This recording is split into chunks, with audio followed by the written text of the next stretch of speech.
I always thought this house would be our forever home.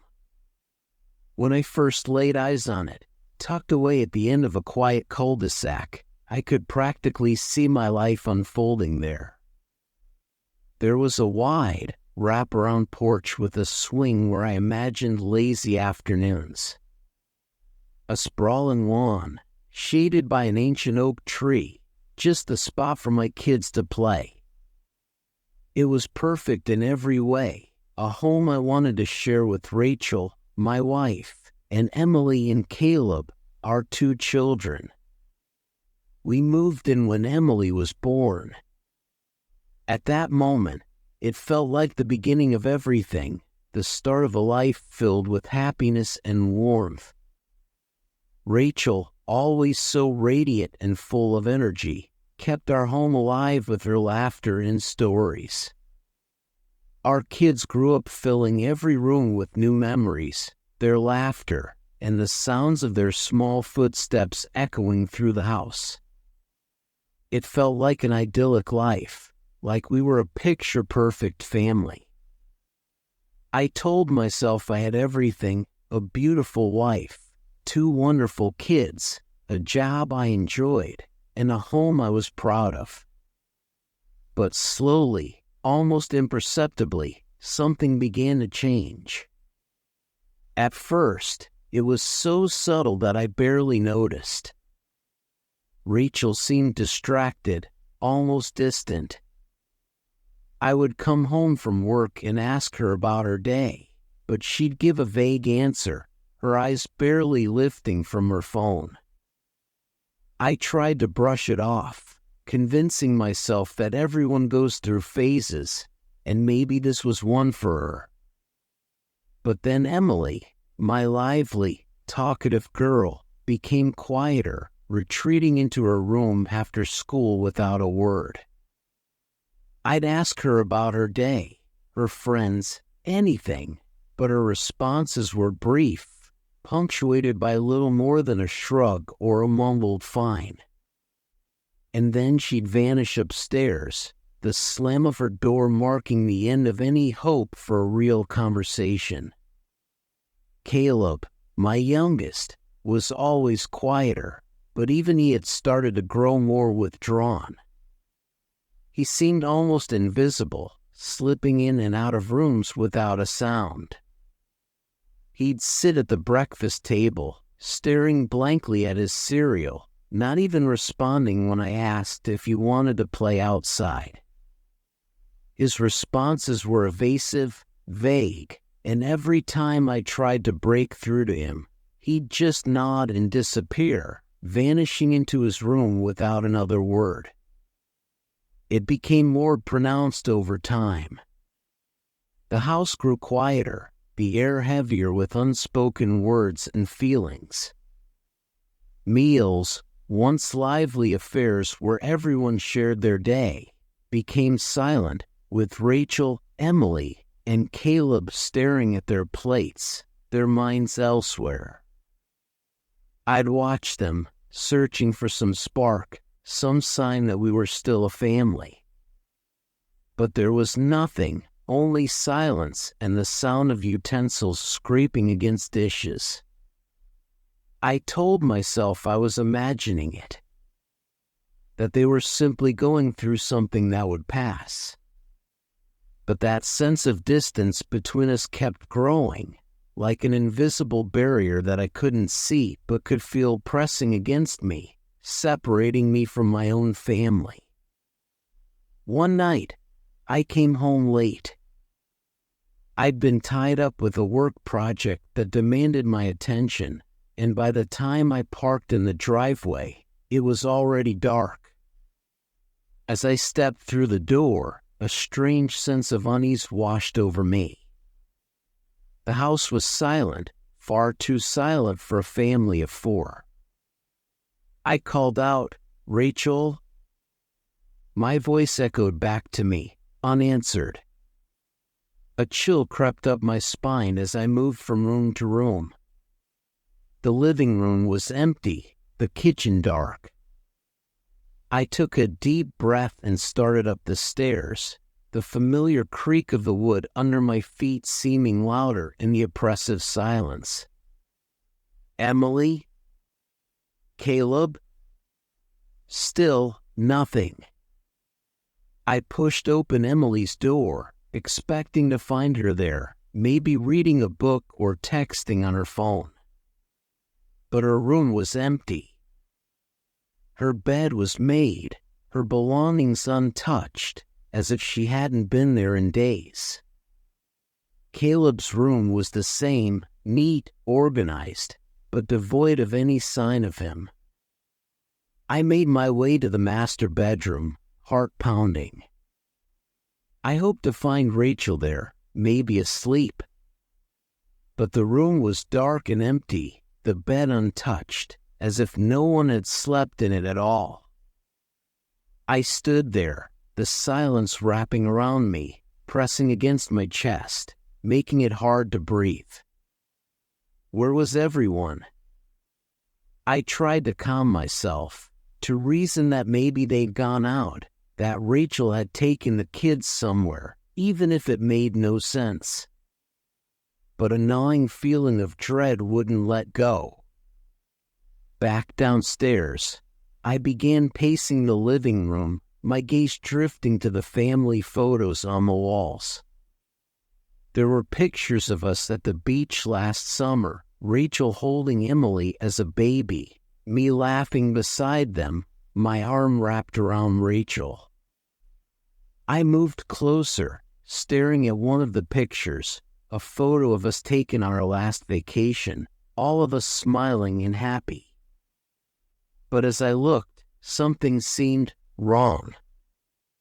Rachel's face was blurred, her features smudged, almost as if the picture had been smeared. I blinked, rubbed my eyes, and looked again. The photo was back to normal, everyone's faces clear and smiling. I shook my head, trying to dispel the unsettling feeling that was creeping up on me. I told myself it was just stress, that everything was fine, that my mind was playing tricks on me. But the next morning, things got worse. I woke up to the faint smell of burnt toast. Stumbling downstairs, I found Rachel standing in the kitchen, staring blankly at the stove. "Morning," I said, trying to sound cheerful, to mask the anxiety gnawing at me.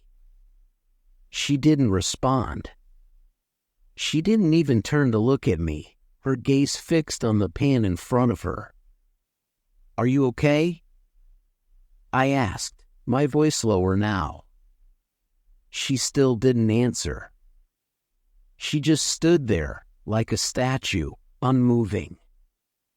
Moments later, Emily and Caleb came down the stairs, passing by me without a word, as if I didn't exist. They sat at the table, picking at their food in silence, both of them looking somewhere else, anywhere but at me.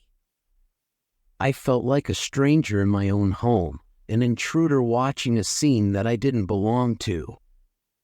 After they left for school, I tried to confront Rachel. "Something's wrong," I said, standing in the doorway to our bedroom. She was sitting on the edge of the bed, her back to me, her shoulders tense. "What do you mean?" she replied finally, her voice cold, flat. "We're not us anymore. You don't talk to me. The kids barely look at me. It's like, I don't know, like you're all slipping away from me." My words felt weak, almost meaningless, as if I were grasping at straws to understand something beyond my comprehension. She turned to face me, and for a moment, her gaze was so cold, so distant, that I felt a chill crawl down my spine. "You're always imagining things," she said. Her words were like a slap, dismissive, almost mocking. I wanted to argue, to tell her that I wasn't imagining anything, that I could feel something was deeply wrong. But the look in her eyes stopped me. It was a look I didn't recognize, a darkness I couldn't understand. I slept on the couch that night, lying in the dark, staring up at the ceiling, feeling the house pressing around me. Every creak, every whisper of wind against the windows felt magnified, and the silence was suffocating. After that night, the atmosphere in the house grew even heavier, thicker, as if the walls themselves were absorbing the tension and reflecting it back at me. The photos on the walls started changing. One day, I noticed that Rachel's smile looked different, colder, more distant. In another, Emily's face seemed blurred, distorted, like she wasn't really there. I'd blink, rub my eyes, and everything would look normal again. But the feeling of something being wrong wouldn't leave me. It wasn't long before I started hearing whispers in the night. Faint, just at the edge of hearing, like someone speaking softly in another room. I couldn't make out the words, but they filled me with a sense of dread I couldn't shake. I'd lie there, listening, straining to catch some sense of what was being said. But the whispers would stop whenever I got close, leaving me alone in the silence. The kids grew more distant by the day. Emily would lock herself in her room, screaming at me to leave her alone whenever I tried to talk to her. Caleb would sit in the living room, staring blankly at the walls, barely acknowledging my presence. And Rachel seemed like a ghost, moving through the house with a blank expression, her gaze hollow, empty. I'd catch her watching me sometimes, her eyes cold, full of something I couldn't understand. One night, I was jolted awake by a scream, piercing and frantic, coming from Emily's room. I scrambled out of bed and rushed down the hallway, heart pounding, terror clawing at my throat. I threw open her door and saw her standing in the middle of the room, clawing at her face, screaming as if she were being torn apart from the inside. "Emily!" I shouted, rushing toward her, my hands shaking as I reached out to hold her. "What's happening?" She didn't answer, didn't even seem to see me. Her eyes were wide, terrified, her fingers digging into her skin as if she were trying to tear away something that wasn't there. I tried to hold her, to calm her down, but she pushed me away, her eyes wild with fear. And then, as suddenly as it had started, she stopped, her body going limp, her gaze vacant. Rachel appeared in the doorway, watching the scene with that same cold, detached expression. "Do something," I pleaded, desperation thick in my voice. But she just looked at me, her gaze empty, as if she didn't understand why I was so upset. "She's fine," she said finally, her tone so casual, so dismissive, that I felt a surge of anger. But as I stood there, watching her turn and walk away, I realized something that made my blood run cold. Rachel wasn't fine. None of them were. The family I had loved, the family I had built my life around, was gone. In their place were strangers, empty shells that looked like them but were hollow inside. Desperation clawed at me, and I stumbled back downstairs, feeling the weight of the house pressing down on me, suffocating me. The walls felt closer, the shadows darker, the silence thicker. I could feel something watching me, something waiting. I didn't sleep that night. Instead, I wandered through the house, moving from room to room, searching for some sign, some clue that could explain what was happening. And then, in the quiet of the early morning hours, I found something that made my heart stop. In the living room, where our family photos hung on the wall, I saw them. pictures of me, only me, alone in each frame, staring blankly at the camera with a look of despair etched into my face. In every photo, I was in a different room of the house, always alone, always with that same haunted look.